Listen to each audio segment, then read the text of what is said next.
In this lesson, we will explore how to iterate through arrays using loops in C#.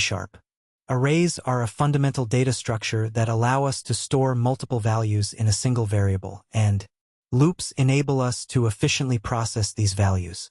By combining these two concepts, we can manipulate collections of data effectively. Don't worry if this feels new at first. Now we're on understanding arrays. An array is a collection of variables that are accessed with an index number. In C#, arrays can store multiple values of the same type.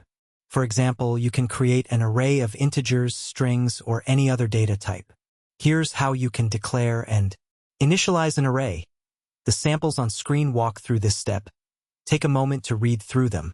In this example, we created an integer array called numbers that holds 5 elements. Each element can be accessed using its index, starting from 0. Therefore, numbers 0 will give you 1, numbers 1 will give you 2, and so on. Let's move on to using loops to iterate through arrays. To process each element in an array, we can use loops.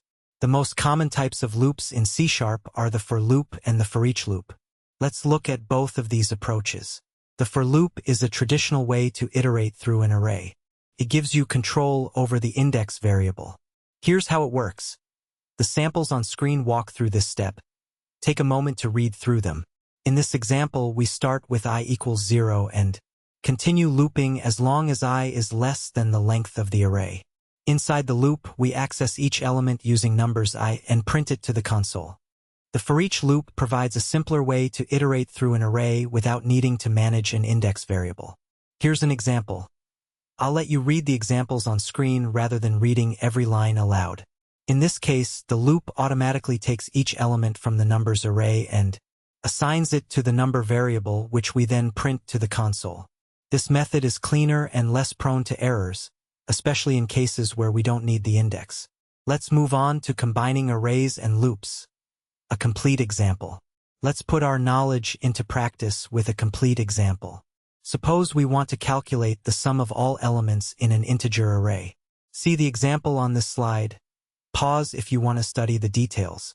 In this example, we created an array called scores and initialized it with 5 integer values. We then declared a variable sum to hold the total. The for each loop iterates through each score, adding it to the sum. Finally, we print the total sum to the console. In this lesson, we learned how to use loops to iterate through arrays in C#.